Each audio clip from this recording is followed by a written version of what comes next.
ማይክሮሶፍት ኤክሴል ላይ ይህ ነገር ለምን የሚመጣብን ይመስላችኋል? ዛሬ በቀላሉ አስረዳችኋለሁ። ቪዲዮውን እስከ መጨረሻ እዩት። ስለዚህ እንደዚህ አይነት ነገሮች የሚያጋጥሙን ኤክሴል ላይ በብዛት ቁጥርን ኮፒ አድርገን ፔስት በምናደርግበት ጊዜ ነው።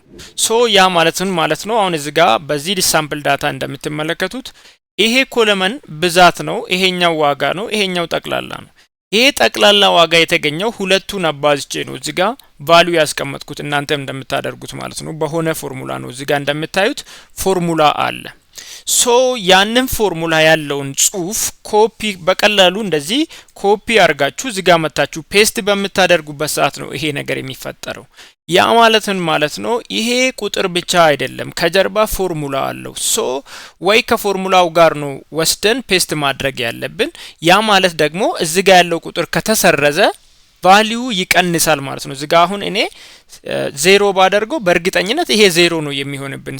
ሌላ ሽት ላይም ወስደ ነው ፔስት በመናደርግበት ጊዜ እዚጋ ያለውን ቫልዩ ከቀየር ነው ያንን ዳታ አናገኝም ማለት ነው።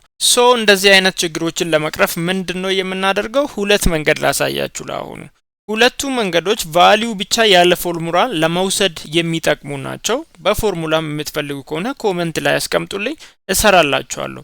ስለዚህ መጀመሪያ ላይ ቴክስታችሁ ሰሌክት አድርጉና ኮፒ ትላላችሁ ወይም ደግሞ ኮንትሮል ሲ ትላላችሁ። ከዛ ፔስት የምታደርጉበት ቦታ ላይ ትሄዱና ኮንትሮል እና አልት እና ቪን ትነካላችሁ። ኮንትሮል እና አልት እና ቪን እንደነካችሁ እንደዚህ ይሄኛው የፔስት ስፔሻል ዊንዶ ይመጣላችኋል። እዚች ጋር ቫልዩ የምትሏን ብቻ ትመርጡና ኦኬ ትላላችሁ። እንደዚህ አሁን ክሊክ በምታደርጉበት ሰዓት ይኸው ከላይ እንደምታዩት ምንም አይነት ፎርሙላ የለውም። ይሄንን ጽሁፍ የትኛውን ቦታ ላይ ወስደ መጠቀም እንችላለን፣ ምክንያቱም ቫልዩ ብቻ ነው የያዘው።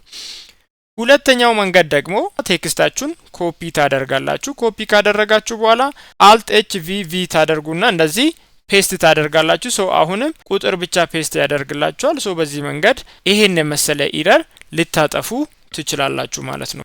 ቪዲዮ ከተመቻችሁ ቤቱን ሰብስክራይብ ማድረግ እንዲሁም ደግሞ ለሌሎች እንዲደርስ ሼር ማድረግ እንዳትረሱ። እናመሰግናለን።